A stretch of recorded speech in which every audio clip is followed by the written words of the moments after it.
ഫിലിപ്പിയ ലേഖനം 1-ാം അധ്യായം അതിന്റെ 27-ാം വാക്യത്തിൽ പൗലോസ് ഫിലിപ്പിയയിലുള്ള വിശ്വാസികളോട് പറയുന്ന ഒരു കാര്യമാണ് ഞാൻ ഇന്ന് ചിന്തിക്കുവാനായിട്ട് ആഗ്രഹിക്കുന്നത്. ഞാൻ നിങ്ങളെ വന്ന് കണ്ടിട്ടോ ദൂരത്തിരുന്ന് നിങ്ങളുടെ അവസ്ഥ കേട്ടിട്ടോ നിങ്ങൾ ഏകാത്മാവിനാൽ നിലനിന്ന് വാക്യം വളരെ പ്രാധാന്യമറിയിക്കുന്ന വാക്കാണ്. നിലനിന്ന് ഇതിന്റെ ഇംഗ്ലീഷിൽ പറഞ്ഞിരിക്കുന്നത് stand firm.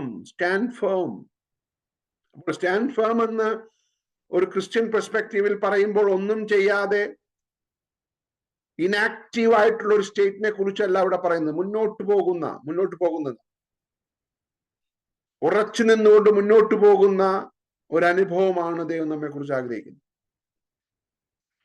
Stand firm in one spirit, striving together as one for the faith of the gospel.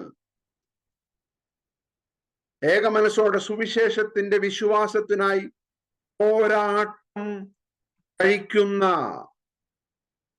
അപ്പോൾ സ്റ്റാൻഡ് ഫേം എന്ന് പറഞ്ഞിട്ടൊരു വാചകം അവിടെ പൗലോസ് ഇൻസേർട്ട് ചെയ്യുകയാണ്. പോരാട്ടം കഴിക്കുന്നു എന്ന് ഗ്രഹിക്കേണ്ടതിനെ. അടുത്ത വാക്യം ശ്രദ്ധിച്ചേ, ക്രിസ്തുവിന്റെ സുവിശേഷത്തിന് യോഗ്യമാം വണ്ണം മാത്രം നടപ്പിൻ. അപ്പോൾ 3 പ്രധാനപ്പെട്ട കാര്യങ്ങളാണ് പൗലോസ് പറയുന്നത്. ഒന്ന്, സ്റ്റാൻഡ് ഫേം. നമ്പർ 2, പോരാട്ടം കഴിക്കണം, കണ്ടന്റ്. മൂന്നാമതായിട്ട് പറയുകയാണ് സുവിശേഷത്തിന് യോഗ്യമാവണ്ണം നടക്കണം. അപ്പോൾ പൗലോസ് ഫിലിപ്പിയ സഭ സ്ഥാപിക്കുമ്പോൾ തനിക്കുണ്ടായ പ്രയാസങ്ങളൊക്കെ അവിടെ ഉള്ളവർക്ക് അറിയാം. They all know the sufferings Paul went. നമുക്കറിയാം എങ്ങനെയാണ് ഫിലിപ്പിയ സഭ ഉത്ഭവിച്ചത്. ഒരു മാസിഡോണിയൻ കോളിന് വേണ്ടി ദൈവം പൗലോസിനെയും ശീലാസിനെയും ഒക്കെ ഒരുക്കി. അവരവിടെ യാത്ര ചെയ്ത് അവിടെ വെച്ച് യൂറോപ്പിലെ ആദ്യത്തെ കൺവേർട്ട് ആയിരിക്കുന്ന ലുദിയയുടെ ഹൃദയം ദൈവം തുറന്നു. പിന്നീട് കാരാഗ്രഹത്തിൽ ദൈവം അവരെ ആക്കുന്ന ഒരവസ്ഥ വരികയാണ്. ആ സീസണിൽ വെളിപ്പെട്ട ദൈവകൃപ അപ്പോസ്തല പ്രവൃത്തിയിൽ നമുക്കതറിയാവുന്ന ഭാഗമാണ്. രാത്രിയിൽ പൗലോസും ശീലാസും പ്രാർത്ഥിച്ചു. യാതൊരു രീതിയിലും അവിടെ ഒരു കാരാഗ്രഹത്തിൽ കിടക്കേണ്ടതായ ഒന്നും തന്നെ ചെയ്യാത്ത പൗലോസും ശീലാസും അവിടെ അർദ്ധരാത്രിയിൽ പ്രാർത്ഥിച്ചുകൊണ്ടിരുന്നു. കൈമേൽ നിന്ന് ചങ്ങല പോയി. ഇതെല്ലാം നിങ്ങൾക്ക് അറിയാവുന്ന ഭാഗമാണ്. അവിടെ നിന്ന് ഓടിപ്പോയില്ല പൗലോസും ശീലാസും. അത്ഭുതം പ്രഖ്യാപിച്ചുകൊണ്ട് ഓടിപ്പോയില്ല. ഇന്നത്തെ നമ്മുടെ അത്ഭുതത്തിന്റെ ഡെഫിനിഷൻ എന്ന് പറയുന്നത് കൈമേൽ നിന്ന് ചങ്ങല വീണു പോകുന്നതാണ്. പക്ഷെ പൗലോസും ശീലാസും അവിടെ തന്നെ ഇരുന്നു. കാരണം അവർക്കറിയാം ഈ സീസണിൽ വെളിപ്പെട്ട ദൈവകൃപയുടെ ആധിക്യത്തിനൊത്തവണ്ണം ദൈവത്തിനൊരു പദ്ധതി ഈ കാരാഗ്രഹത്തിലുണ്ട്. യഥാർത്ഥ മിറാക്കിൾ ഇതുവരെയും വെളിപ്പെട്ടിട്ടില്ല.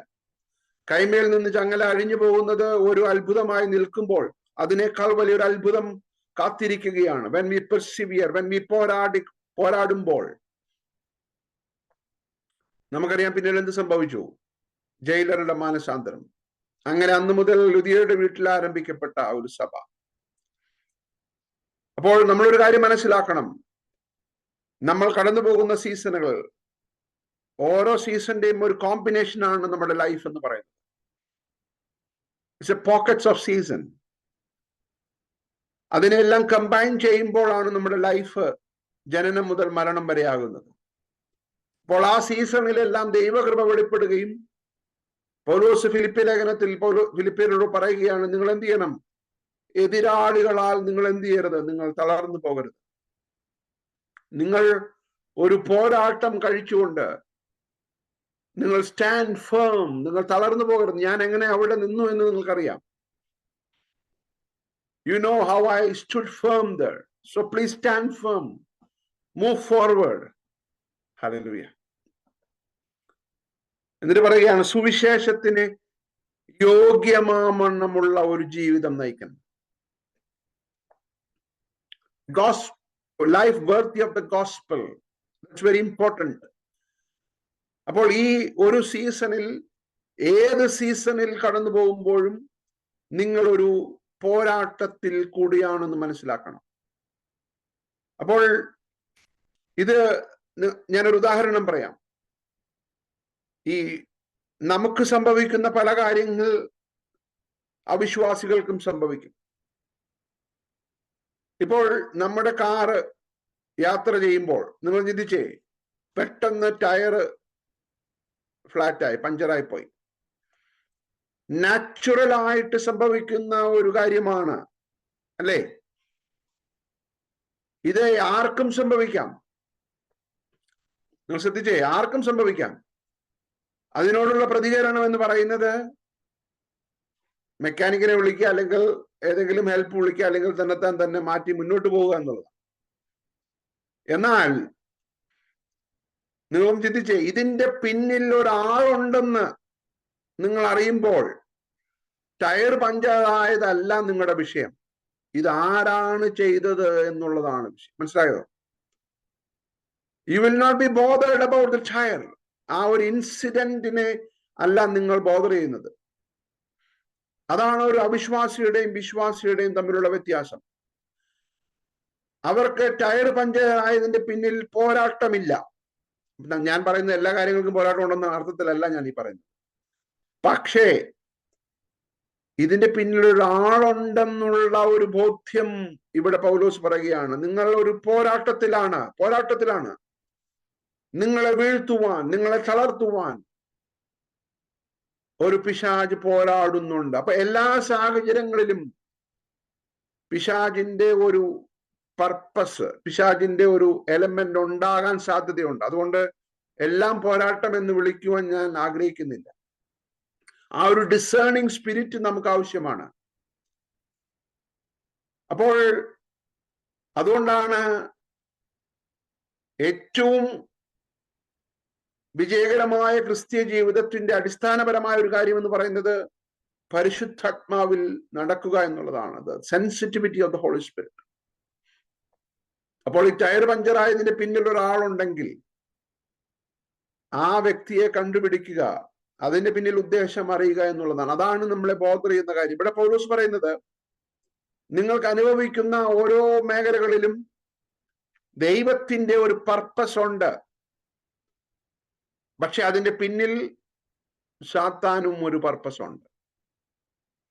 ഇത് രണ്ടും പാരലലായി മുന്നോട്ട് പോവുകയാണ്. ഇതൊരു പോരാട്ടമാണ്. വ്യക്തികൾ തമ്മിലുള്ള പോരാട്ടമല്ല, രണ്ട് ഉദ്ദേശങ്ങൾ തമ്മിലുള്ള ഒരു പോരാട്ടമാണ്. ഈ പോരാട്ടത്തിൽ നിങ്ങൾ ജയിക്കണമെങ്കിൽ നിങ്ങൾ സുവിശേഷത്തിന് യോഗ്യമാവണ്ണം നടക്കണം. യോബിന്റെ ജീവിതത്തിൽ ദൈവമായിട്ട് അനുവദിച്ചതായ ഒരു വിഷയമാണ്, അല്ലേ? സാത്താൻ ചെന്ന് പറഞ്ഞിട്ട് യോബിന് വന്ന ഒരു കാര്യമാണ്. യോബ് പിന്നെ ദൈവത്തോട് ചോദിച്ചു കാണും, നല്ല രീതിയിൽ ജീവിച്ചു പോകുന്ന എന്നോട് എന്തിനാണ് സാത്താനോട് ഇതൊക്കെ ചോദിക്കേണ്ട കാര്യമുണ്ട്, അല്ലേ? സാത്താൻ ഊടാടി സഞ്ചരിച്ചു വരുമ്പോൾ ദൈവമായിട്ട് ചോദിക്കുകയാണ്, ബൈ ദ വേ യോബിനെ കണ്ടുപോയെന്ന്. ഒരാവശ്യമില്ലാത്തൊരു ചോദ്യമെന്ന് നമുക്ക് തോന്നിപ്പോകും. ദൈവം അനുവദിക്കുകയാണ്. പക്ഷെ ആ അനുവദിച്ചതാണെന്നുള്ള ഒരു ക്ലൂ യോബിനോട് ദൈവം ആ സമയത്ത് കൊടുക്കുന്നില്ല. പറഞ്ഞോ ദൈവം യോബിനോട്, യോബ ഇതൊരു അഡ്ജസ്റ്റ്മെന്റ് മാത്രമാണ്, ഞാനും സാത്താനും തമ്മിലുള്ള ഒരു ബെറ്റിന്റെ ഭാഗമായിട്ടാണ് നീ പോകുന്നതെന്ന് യോബിനോട് ഒരു ക്ലൂവും ദൈവം കൊടുത്തില്ല. അപ്പോൾ ആ ഒരു സീസണിൽ ഇതിന്റെ പിന്നിൽ സാത്താൻ ഒരു പർപ്പസ് ഉണ്ടെന്നുള്ളത് യോബ് പിന്നീട് മനസ്സിലാക്കി. പക്ഷെ അവിടെ എഴുതിയിരിക്കുന്ന ഒരു കാര്യമുണ്ട്, before the suffering Job was upright, അല്ലേ? നിഷ്കളങ്കനും നേരുള്ളവനും. ഇൻ ദ സഫറിങ് നിഷ്കളങ്കനും നേരുള്ളവനും. ആഫ്റ്റർ ദ സഫറിങ് നിഷ്കളങ്കനും നേരുള്ളവനും. Praise the Lord. മനസ്സിലാവുന്നുണ്ടോ? Not before the suffering. അത് വളരെ എളുപ്പമുള്ള കാര്യമാണ്. ആഫ്റ്റർ ദ സഫറിങ് എളുപ്പമുള്ള കാര്യമാണ്. പക്ഷെ ഇതിലൊന്നും തൻ്റെ ടെസ്റ്റ് മണി, തൻ്റെ ഇന്റഗ്രിറ്റി കളയാതെ വിശ്വാസത്തിന് യോഗ്യമാവണ്ണം നടന്നു. പുതിയ നിയമത്തിന്റെ ഭാഷയിൽ ഞാൻ അങ്ങ് പറയുകയാണ്, സകലവിധ പോരാട്ടവും കഴിച്ച് സുവിശേഷത്തിന് യോഗ്യമാവണ്ണം യോബ് നടന്നു. ഞാനൊരു പുതിയ നിയമത്തിന്റെ വെളിച്ചത്തിൽ അതിനെ വ്യാഖ്യാനിക്കുക. Oh praise the lord. ആദ്യത്തെ പരീക്ഷണം കഴിഞ്ഞപ്പോൾ തന്നെ സാത്താൻ വന്ന് പറഞ്ഞു, രക്ഷയില്ല. Oh what a great statement that is. സാത്താൻ പറയുകയാണ്, എങ്ങനെ, എന്തുകൊണ്ട് രക്ഷയില്ല? ഒരു ദിവസത്തിൽ തനിക്കുള്ളതെല്ലാം നഷ്ടപ്പെട്ടിട്ട്,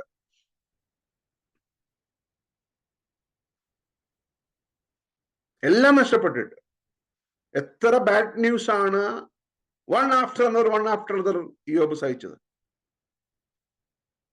അല്ലേ? തന്റെ കുഞ്ഞുങ്ങളെല്ലാവരും നഷ്ടപ്പെട്ടു. അപ്പോൾ അവിടെ ഇരിക്കുന്ന യോബ് ദൈവത്തെ ആരാധിച്ചു. Price the Lord. സാത്താൻ പിന്നീട് അടുത്ത പരീക്ഷണമായിട്ട് വരികയാണ്. ദൈവം അനുവദിച്ചു. പിന്നെ എഴുതിയിരിക്കുന്നത്, ഇതിലൊന്നും യോബ് തന്റെ ഭക്തി കൈവിട്ടില്ല. യോബിന്റെ ഭാര്യ എന്ന് പറഞ്ഞു, ആകെ കൂടി എനിക്ക് കാണാൻ സാധിക്കുന്ന ഭക്തി മാത്രമേ ഉള്ളൂ, ബാക്കിയെല്ലാം പോയി. ഇനി അതെങ്കിലും തള്ളിപ്പറഞ്ഞ് മരിച്ചുകൂടെ? Very relevant question. യോബിന്റെ ഭാര്യയെ പലപ്പോഴും നമ്മൾ കുറ്റമൊക്കെ പറയാറുണ്ട്. I don't blame her. വളരെ റിലവന്റ് ആയിട്ടുള്ള ഒരു ചോദ്യമാണ് ചോദിച്ചത്. എന്തിനാണ് ഇനി ഈ പോരാട്ടം കഴിക്കുന്നത്? Oh praise the Lord. Paulos ഇവിടെ പറയുകയാണ്, ഈ വാക്യത്തിലേക്ക് മടങ്ങി വരാം. ഞാൻ നിങ്ങളെ വന്നു കണ്ടിട്ട് ദൂരത്തിരുന്ന് നിങ്ങളുടെ അവസ്ഥ കേട്ടിട്ടോ, നിങ്ങൾ ഏകാത്മാവിനാൽ നിലനിന്ന് എതിരാളികളിൽ ഒന്നിലും കുലുങ്ങാതെ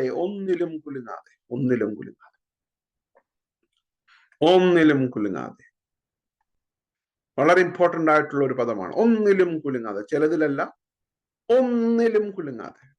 Nothing should move you. ഏക മനസ്സോടെ സുവിശേഷത്തിന്റെ വിശ്വാസത്തിനായി ഒരു പോരാട്ടം കഴിക്കണം എന്ന് ഗ്രഹിക്കേണ്ടതിനെ ക്രിസ്തുവിന്റെ സുവിശേഷത്തിനെ യോഗ്യമാവണ്ണം നടപ്പീൻ എന്നല്ല, യോഗ്യമാവണ്ണം മാത്രം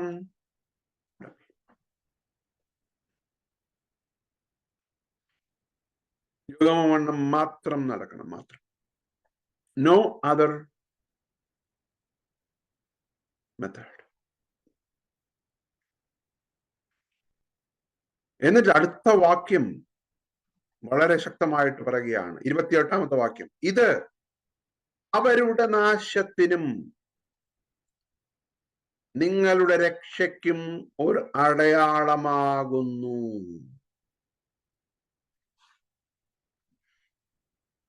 ആരുടെ നാശത്തിന്?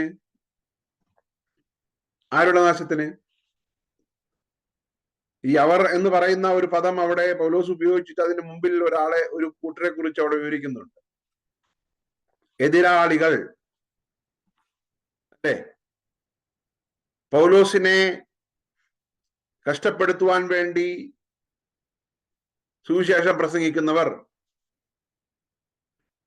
പൗലോസ് പറയുന്നുണ്ട്, അവർ അസൂയയോടൊക്കെ പ്രസംഗിക്കട്ടെ, ക്രിസ്തുവിനെയാണല്ലോ പ്രസംഗിക്കുന്നത്.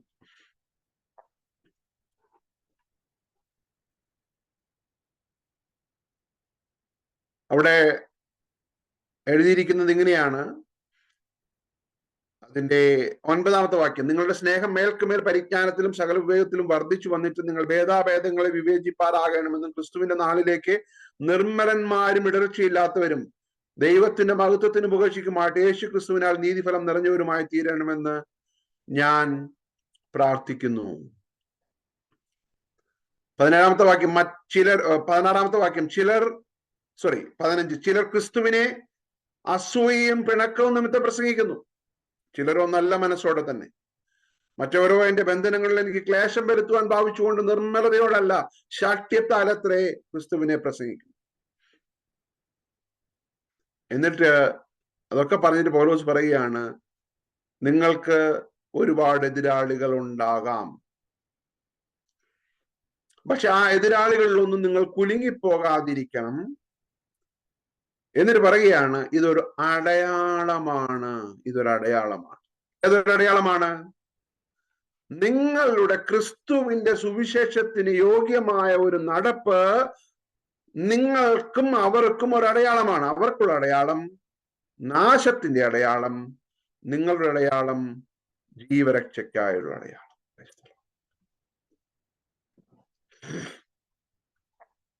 ഹല്ലേലൂയ. അപ്പോൾ ഈ എതിരാളികളാൽ വരുന്ന പ്രയാസങ്ങൾ നേരിടുമ്പോൾ, പോരാട്ടം കഴിച്ച് ക്രിസ്തുവിന്റെ വിശ്വാസത്തിന് സുവിശേഷത്തിന് യോഗ്യമാവണ്ണം നടക്കുമ്പോൾ നിങ്ങൾ അവർക്കൊരടയാളമായി മാറുകയാണ്. അവർക്കൊരടയാളമായി മാറുകയാണ്, അവരുടെ നാശത്തിന്. എന്നാൽ നിങ്ങളുടെ രക്ഷയ്ക്ക്, നിങ്ങളുടെ രക്ഷയ്ക്ക് അടയാളമായി മാറുന്നത് നിങ്ങളുടെ ക്രിസ്തീയ ജീവിതത്തിന്റെ integrity. Oh praise the lord. അത് നിങ്ങൾ കംഫർട്ട് സോണിൽ ഇരിക്കുമ്പോൾ നിങ്ങൾ സുവിശേഷത്തിന് യോഗ്യമാവണ്ണം നടന്നതുകൊണ്ട് രക്ഷയ്ക്ക് അടയാളമായി മാറുന്നതിനേക്കാൾ, എതിരാളികളാൽ വളരെ കംഫർട്ടബിൾ അല്ലാത്ത ഒരു സീസണിലൂടെ നിങ്ങൾ കടന്നു പോകുമ്പോൾ നിങ്ങൾ സുവിശേഷത്തിന് യോഗ്യമാവണ്ണം നടക്കണം. അതൊരു പോരാട്ടമാണ്. അതൊരു പോരാട്ടമാണ്.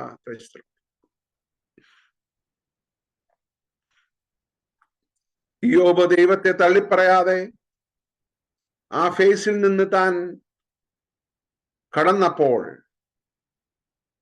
തന്റെ സ്നേഹിതർക്ക് താൻ ഒരു അടയാളമായി മാറി. ദൈവം ഇയ്യോബിനോട് പറയുന്ന ഒരു കാര്യമുണ്ട്, ഇയ്യോബേ, നീ അവർക്ക് വേണ്ടി പ്രാർത്ഥിക്കണം. ഓ പ്രൈസ് ദി ലോർഡ്. അല്ലേ? നീ ആർക്ക് വേണ്ടി പ്രാർത്ഥിക്കണം? സ്നേഹിതന്മാർ നിനക്ക് വേണ്ടിയല്ല, നീ സ്നേഹിതർക്ക് വേണ്ടി പ്രാർത്ഥിക്കണം.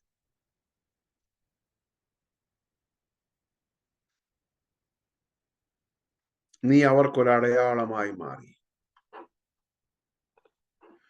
നീ അവർക്കൊരടയാളമായി മാറി. എങ്ങനെ അടയാളമായി മാറി?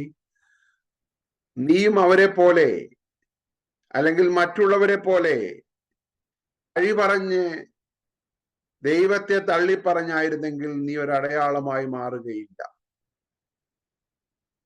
You will not become a milestone. You will not become an identity if you would not have walked according to the gospel of Christ. ഞാൻ പറയുന്ന ആശയം നിങ്ങൾക്ക് മനസ്സിലാകുന്നു എന്ന് ഞാൻ വിചാരിക്കുക. വളരെ സിമ്പിൾ ആയിട്ടാണെങ്കിലും പൗലോസ് വളരെ പ്രൊഫൗണ്ട് ആയിട്ടാണ് പറയുന്നത്. ഇത് അവരുടെ നാശത്തിനും നിങ്ങളുടെ രക്ഷയ്ക്കും അടയാളമാകുന്നു.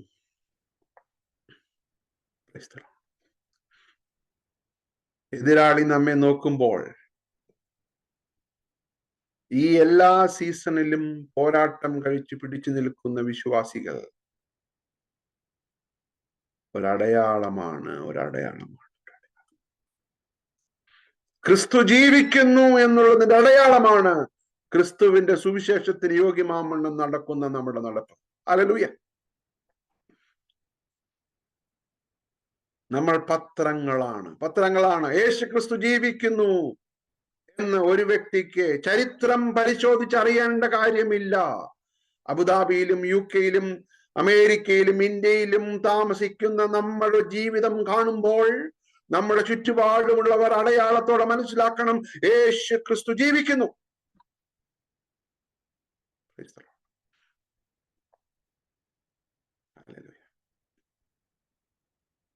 ഇത് അവർക്ക് നാശത്തിനൊരടയാളമാണ്, നമുക്ക് രക്ഷയ്ക്ക്. അധ്യായം മുഴുവനായിട്ട് വായിക്കുമ്പോൾ പൗലോസ് പറയുന്ന 3 കാര്യങ്ങൾ ഞാൻ പെട്ടെന്നൊന്ന് പറഞ്ഞ് നിർത്തുവാനായിട്ട് ആഗ്രഹിക്കുക. How to walk according to the gospel. 3 കാര്യങ്ങളാണ് പൗലോസോട് പറയുന്നത്. ഒന്ന്, identifying with the person Jesus. എനിക്ക് ജീവിക്കുന്നത് ക്രിസ്തു, മരിക്കുന്നത് ലാഭം.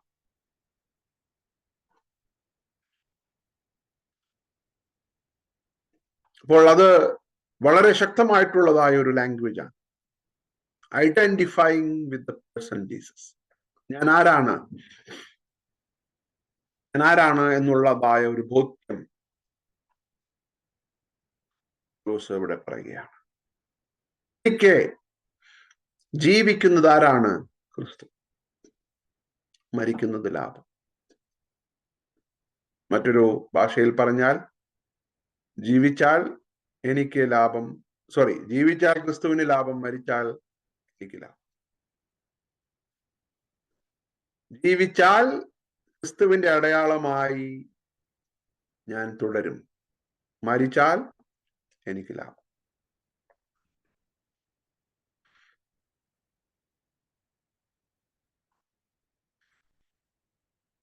ഇരുപതാമത്തെ വാക്യം പൗലോസ് വളരെ ശക്തമായിട്ട് പറയുകയാണ്.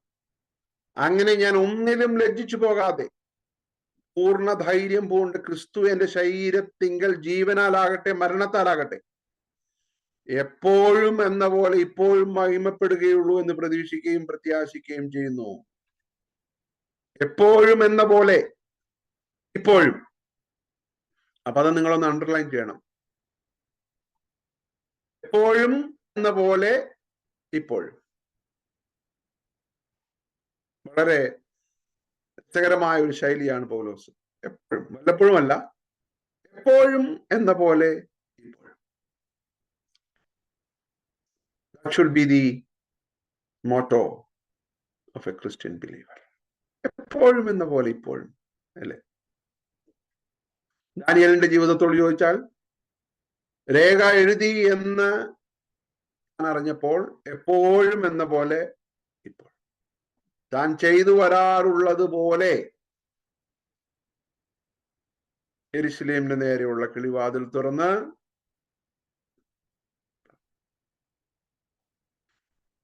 എപ്പോഴും എന്ന പോലെ ഇപ്പോൾ.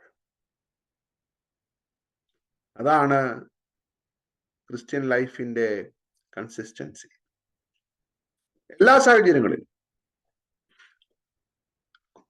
എല്ലാത്തിലും പൗലോസ് വളരെ ശക്തമായ ലാംഗ്വേജുകളാണ് ഉപയോഗിച്ചത്. ഒന്നിലും കുലുങ്ങിപ്പോകാതെ, ഒന്നിലും ലജ്ജിച്ചു പോകാതെ, പൂർണ്ണ ധൈര്യം, എല്ലായിടത്തും സെൻസ് ഓഫ് കംപ്ലീഷൻ, ഒരു perfection.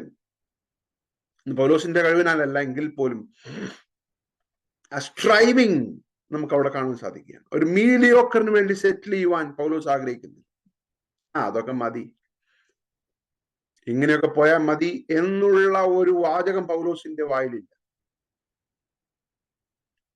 Okay, no, strive. Philippi ലേഖനം 3-ാം അധ്യായത്തിൽ പൗലോസിന്റെ ക്രിസ്തു ദർശനം ഒക്കെ നമ്മൾ കാണുന്നുണ്ട്. അവിടോട്ട് ഞാൻ കടക്കുന്നില്ല. ഞാൻ പിടിച്ചിരിക്കുന്നു എന്ന് വിചാരിക്കുന്നില്ല എന്നാണ് പൗലോസ് പറഞ്ഞത്. ഓടുകയാണ്, ഒരു പോരാട്ടം കഴിക്കുകയാണ്. ഇതിനു വേണ്ടി ഇനിയും നേടേണ്ടതിന്, ക്രിസ്തുവിനെ നേടേണ്ടതിന്, അവനെ അറിയേണ്ടതിന്, അവന്റെ മരണ പുനരുത്ഥാനങ്ങളിൽ പങ്കെടുക്കേണ്ടതിന്. ഈ പൗലോസിന്റെ 2 കൊരിന്ത്യർ 11-ാം അധ്യായത്തിൽ പറയുന്ന സഫറിങ്സിലൊക്കെ പൗലോസ് പറയുന്നത് ക്രിസ്തുവിന്റെ മരണത്തോട് താൻ ഇങ്ങനെ താതാത്മ്യം പ്രാപിക്കുകയാണ്, കഷ്ടതകളിൽ. എന്നിട്ട് പൗലോസ് പറയുന്ന ഒരു കാര്യമുണ്ട്, ഇനി ഒരു കാര്യം കൂടി ബാക്കിയുണ്ട്. I want to be partaking in his resurrection. Praise the Lord. ഇനി അവന്റെ ഉയർപ്പിൽ കൂടി എനിക്ക് ഒന്ന് പാർട്ടിസിപ്പേറ്റ് ചെയ്യണം. അതിനുള്ള വാഞ്ചയാണ്. Praise God. I am eagerly waiting for the climax. ക്രിസ്തു കഷ്ടമനുഭവിച്ചു, 3-ാം നാൾ ഉയർത്തെഴുന്നേറ്റു. ആദ്യ ഫലമായി അവൻ ഉയർത്തെഴുന്നേറ്റു. ഇനി ഞാൻ ഇങ്ങനെ കാത്തിരിക്കുകയാണ്, ഈ ശരീരത്തിൽ ഞെരങ്ങിക്കൊണ്ട് കാത്തിരിക്കുകയാണ്. എന്തിനു വേണ്ടി? ഒരു ഉയർപ്പിന് വേണ്ടി. Price the Lord. ആ ഉയർപ്പിൽ സാധാരണ ആളുകൾ ഉയർത്തതുപോലെയല്ല ഞാൻ ഉയർത്തുന്നത്. ലാസർ ഉയർത്തതുപോലെയല്ല, തബീത ഉയർത്തതുപോലെയല്ല, യൂത്തിക്കോസ് ഉയർത്തതുപോലെയല്ല. മനസ്സിലാക്കണം. ക്രിസ്തു ആദ്യഫലമായി ഉയർത്തെഴുന്നേറ്റതിനോട് ആനുപാതികമായി ഞാൻ ഉയർത്തെഴുന്നേൽക്കുന്ന ഒരു ദിവസമുണ്ട്. Praise the Lord. തബീത പിന്നെയും ഉയർത്തെഴുന്നേൽക്കാൻ കാത്തിരിക്കുകയാണ്. ലാസർ പിന്നെയും ഉയർത്തെഴുന്നേൽക്കാൻ കാത്തിരിക്കുകയാണ്. ഓ പ്രൈസ് ദി ലോർഡ്. അതാണ് ഒടുക്കത്തെ ശത്രുവായി മരണം നീങ്ങിപ്പോയി. ഞാൻ വിഷയത്തിലേക്ക് വരട്ടെ. ക്രിസ്തുവിനോടുകൂടെ identification, identifying with the person Jesus is very important. നമുക്കുള്ള മാതൃക എന്ന് പറയുന്നത് നമ്മുടെ നേതാക്കന്മാരല്ല. അതൊക്കെ നമ്മുടെ ലീഡേഴ്സ് ഒക്കെ നമുക്ക് we can look up to, there is nothing wrong. പക്ഷേ നമ്മുടെ ഹീറോ, അതുകൊണ്ടാണ് എബ്രായ ലേഖനം 11-ാം അധ്യായം എല്ലാം പറഞ്ഞു വന്നിട്ട് ലേഖനകർത്താവ് പറയുകയാണ്, ഇനി നമ്മുടെ റിയൽ ഹീറോയെ ഞാൻ പരിചയപ്പെടുത്താം. സാക്ഷികളുടെ വലിയൊരു സമൂഹം നമുക്ക് ചുറ്റും നിൽക്കുന്നു എന്നുള്ളത് വാസ്തവമായി നിൽക്കുമ്പോൾ തന്നെ നിങ്ങൾ ശ്രദ്ധിച്ചു നോക്കേണ്ടത് ഒരു വ്യക്തി മാത്രം. ആരാണ്? വിശ്വാസത്തിന്റെ നായകനും പൂർത്തി വരുത്തുന്നവനും. ഈ പറഞ്ഞ എബ്രായ ലേഖനം 11-ാം അധ്യായത്തിൽ പറഞ്ഞവർക്കൊന്നും വിശ്വാസത്തിന്റെ നായകനാകുവാനോ പൂർത്തി വരുത്തുവാനോ സാധ്യമല്ല. അവർക്കൊക്കെ നിങ്ങളെ എൻകറേജ് ചെയ്യാൻ പറ്റും, പക്ഷേ പൂർത്തി വരുത്തുന്ന യേശു മാത്രം. അപ്പോൾ ഒന്നാമതായിട്ട് നമ്മൾ മനസ്സിലാക്കേണ്ടത്, ഈ പോരാട്ടത്തിൽ, സുവിശേഷത്തിന് യോഗ്യമാമുള്ള ജീവിതം കഴിക്കേണ്ട പോരാട്ടത്തിൽ എല്ലാ സാഹചര്യങ്ങളും ഉറച്ചു നിന്ന് തളരാതെ മുന്നോട്ട് പോകുവാൻ you need to identify with the person Jesus. രണ്ടാമതായി പൗലോസ് പറയുന്നത് lining with the message of the gospel. സുവിശേഷത്തിന്റെ സന്ദേശം ഞാൻ അറിയാം.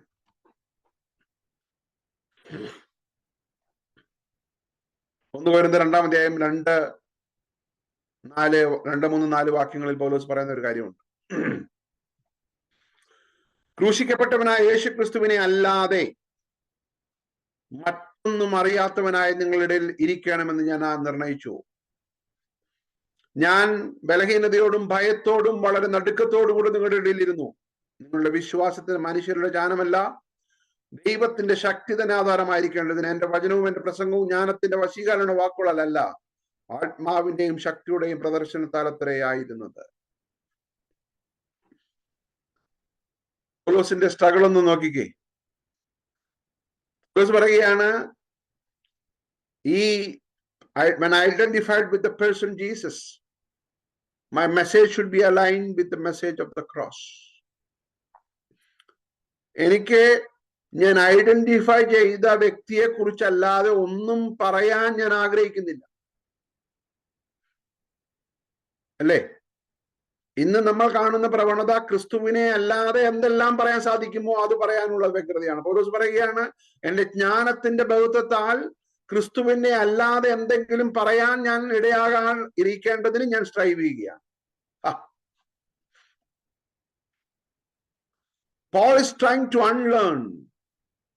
പോളിന്റെ സ്ട്രഗിൾ അൺലേൺ ചെയ്യാനാണ്. എത്ര ജ്ഞാനമുണ്ടെന്ന് അറിയിക്കുവാനല്ല, എനിക്കൊന്നും അറിയുകയില്ല, ക്രിസ്തുവിനെ മാത്രമേ അറിയുകയുള്ളൂ എന്ന് ഞാൻ കാണിക്കാൻ, എന്ന് റെപ്രസെന്റ് ചെയ്യാൻ ഞാൻ സ്ട്രൈവ് ചെയ്യുക. Price the lord. അത് ഭയങ്കര ഒരു പോരാട്ടമാണ്, അല്ലേ? നമ്മൾ എത്രത്തോളം അറിവുണ്ടെന്ന് കാണിക്കാൻ സ്ട്രൈവ് ചെയ്യുമ്പോൾ പൗലോസ് പറയുകയാണ്, അത് വന്നാൽ എന്ത് സംഭവിക്കും? ക്രൂശിന്റെ വചനം, അതിന്റെ ശക്തി ക്ഷയിച്ചു പോകും. അതിന്റെ ശക്തി ക്ഷയിച്ചു പോകും. ടിം കില്ലറിന്റെ ഒരു സ്റ്റേറ്റ്മെന്റ് ഞാൻ കഴിഞ്ഞ ദിവസം കേട്ടത്. പറഞ്ഞത്, we don't have to sell gospel, we don't have to sell Christianity. ക്രിസ്തീയതയിൽ നമുക്കൊന്നും വിൽക്കാനില്ല, നമുക്ക് പ്രസന്റ് ചെയ്യാൻ മാത്രമേ ഉള്ളൂ. We are not in the business of selling. We are in the business of representing. നമ്മൾ ഈ ബിസിനസ്സിലല്ല. നമുക്ക് സെല്ല് ചെയ്യണം. അയ്യോ ക്രിസ്ത്യാനിറ്റി നല്ലതാണ്, നിങ്ങൾ ഇങ്ങോട്ട് വന്നാൽ അതാകും ഇതാകും അതാ. In itself it's power. Hallelujah. അതിൽ തന്നെ ശക്തിയുണ്ട്. ക്രൂശിന്റെ വചനം നശിച്ചു പോകുന്നവർക്ക്, രക്ഷിക്കപ്പെടുന്ന നമുക്ക് ദൈവശക്തിയാണ്. അതിന് നമ്മുടെ ജ്ഞാനത്തിന്റെയും എക്സ്ട്രാ ഫിറ്റിംഗ്സിന്റെയും സെയിൽസ്മാന്റെ കഴിവിന്റെയും ആവശ്യമില്ല. You don't need the skill of a salesman to represent gospel. Hallelujah. We are not here to sell gospel. അതിനെ കമ്മോഡിറ്റി ആക്കി മാറ്റുമ്പോൾ പത്രോസ് പറഞ്ഞ കാര്യം എന്റെ ഓർമ്മയിലേക്ക് വരികയാണ്. അവർ അതിനെ വാണിജ്യവൽക്കരിച്ച് എക്സ്ട്രാ ഫിറ്റിംഗ്സ് ആഡ് ചെയ്ത് അതിന്റെ ശക്തി തെളിയിക്കുന്നവരായിരിക്കും. Praise the Lord. Itself is powerful. യേശു ക്രിസ്തു മരിച്ചുയർത്തെഴുന്നേറ്റ് ജീവിക്കുന്നു. അതാകുന്നു എന്റെ സുവിശേഷം. അതിലൊരു വ്യക്തിക്ക് ഒരു ഭാവിയെ വിടുവിക്കാൻ കഴിയത്തില്ലെങ്കിൽ നമ്മൾ എക്സ്ട്രാ ഫിറ്റിംഗ്സ് കൊണ്ട് ഒരു ഭാവിയെ വിടുവിക്കാൻ സാധ്യമല്ല. The word in itself is not powerful. Nothing else is more powerful than that.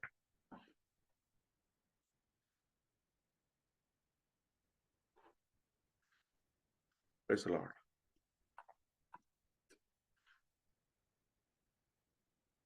1 Corinthians 1:23 പൗലോസ് പറയുകയാണ്, ഞങ്ങളോ ക്രൂശിക്കപ്പെട്ട ക്രിസ്തുവിനെ പ്രസംഗിക്കുന്നു.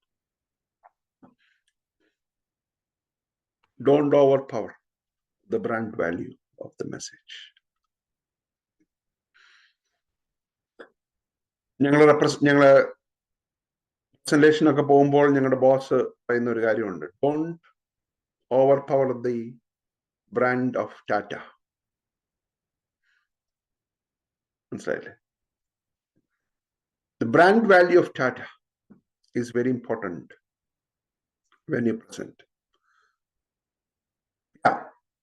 പ്രസന്റ് ചെയ്യുന്ന വ്യക്തിയുടെ കഴിവൊക്കെ ഉണ്ട്, പക്ഷേ സെല്ലിംഗ് ഫാക്ടർ, ഇവിടെ ഞാൻ ആ സെല്ലിംഗ് ഫാക്ടർ എന്ന് ഉപയോഗിക്കുകയാണ്, ഇറ്റ്സ് നോട്ട് യു. കാരണം യു മേ റിസൈൻ ടുമോറോ, പക്ഷേ the brand value of Tata will continue.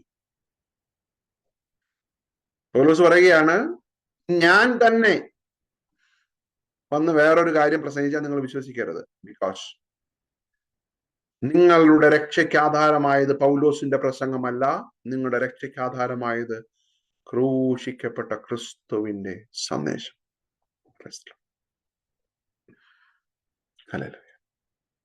അപ്പൊ ഈ പോരാട്ടത്തിൽ നമ്മൾ മുന്നോട്ട് പോകുവാൻ identifying with the person Jesus and aligning with the message. മൂന്നാമതായിട്ട് പൗലോസ് ഒരു കാര്യം കൂടി പറയുന്നുണ്ട്. ആ പോരാട്ടം 2 തിമോഥെയോസ് 4:2-5 വരെയുള്ള വാക്യങ്ങളിൽ you have to contend for the defense of the gospel.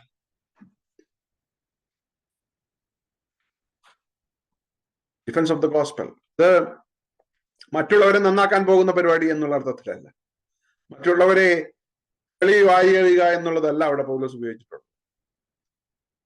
നിങ്ങളുടെ ജീവിതത്തിനെ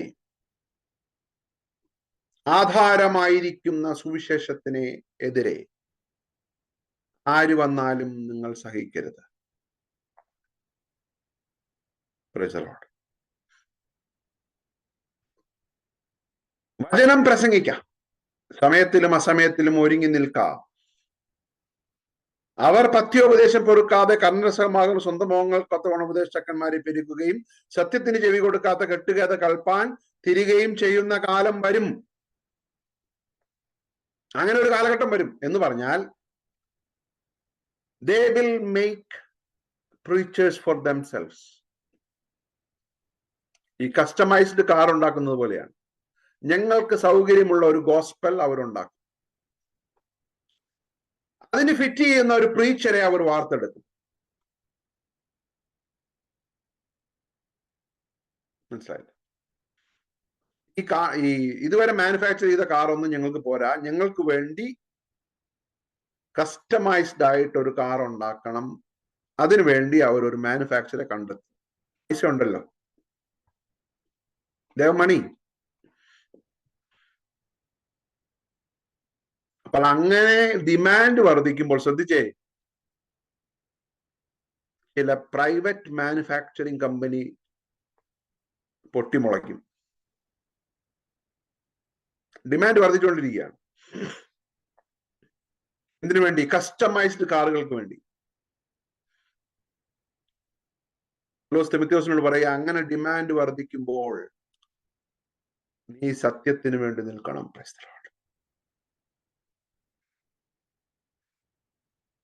ഹല്ലേലൂയ. അങ്ങനെ ഒരു ഡിമാൻഡ് വരുമ്പോൾ തിമോഥെയോസേ, നീ അതിന്റെ ഭാഗമാകരുത്.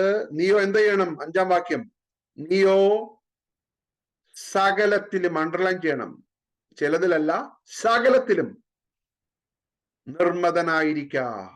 B alert, be sensitive. എന്നിട്ട് എന്ത് ചെയ്യാ? കഷ്ടം സഹിക്കാം. അടുത്ത വാചകമാണ്, സുവിശേഷകന്റെ പ്രസംഗിക്കാന്നല്ല, സുവിശേഷകന്റെ പ്രവൃത്തി ചെയ്യുക. Now he is connecting everything together to the gospel. സുവിശേഷകന്റെ പ്രവൃത്തി എന്ന് പറയുന്നത് മാർക്കറ്റിംഗ് അല്ല. സുവിശേഷകന്റെ പ്രവൃത്തി life according to the gospel. This is what we represent Christ. We are not here to sell anything. We are here to represent our Christ. അങ്ങനെ നിങ്ങൾ നല്ല പോരാട്ടം കഴിച്ച് ക്രിസ്തുവിന്റെ സുവിശേഷത്തിനെ യോഗ്യമാവണ്ണം മാത്രം നടക്കണം.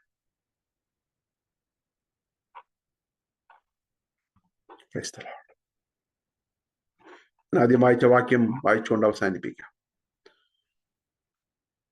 ഫിലിപ്പിയർ 1:27, ഞാൻ നിങ്ങളെ വന്ന് കണ്ടിട്ട് ദൂരത്ത് നിങ്ങളുടെ അവസ്ഥ കേട്ടിട്ട് നിങ്ങളെ ആത്മാവിലാൽ നിലനിന്ന് എതിരാളികളാൽ ഒന്നിലും കുലുങ്ങിപ്പോകാതെ ഏക മനസ്സോടെ സുവിശേഷത്തിന്റെ വിശ്വാസത്തിനായി പോരാട്ടം കഴിച്ചു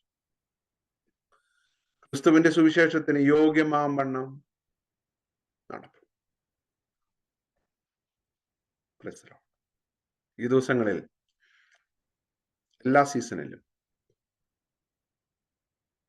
സുവിശേഷത്തിന് യോഗ്യമാവണ്ണം മാത്രം. Aligning with the person Jesus, identifying with the message, contending. Hallelujah. അങ്ങനെ ജീവിച്ച് മരിച്ച് അടക്കപ്പെടുമ്പോൾ അല്ല, നമ്മൾ ജീവനോടെ ഇരിക്കുമ്പോൾ final identification is waiting, the resurrection. അവിടെയാണ് ക്ലൈമാക്സ്. മരണത്തോട് വിക്ടറി പോയിന്റിൽ നിന്ന് വെല്ലുവിളിക്കാവുന്ന ഒരു സമൂഹമുണ്ടെങ്കിൽ അത് ദൈവമക്കൾ മാത്രമാണ്. കാരണം വിജയിച്ച ക്രിസ്തുവിന്റെ ജയബേരിയിൽ നിന്നുകൊണ്ട് മരണമേ നിന്റെ വിഷമം. The final identification with the resurrection of Jesus Christ. അവിടെ നമ്മൾ പ്രാപിക്കുന്നത് തേജസ്സാണ്. The glory of God. The glory of God. നമ്മളെല്ലാം ക്രിസ്തുവിനെ പോലെ ആ തേജസ് പ്രാപിച്ച് വിളങ്ങുന്ന ഒരു ദിവസമുണ്ട്. വിളങ്ങുന്ന ഒരു ദിവസമുണ്ട്. Praise the Lord.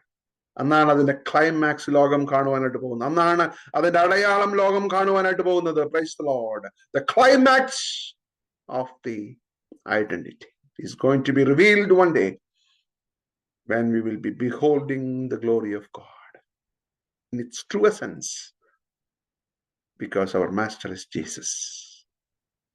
ദൈവം ഈ വചനങ്ങളാൽ നിങ്ങളെ ധാരാളമായിട്ട് അനുഗ്രഹിക്കട്ടെ.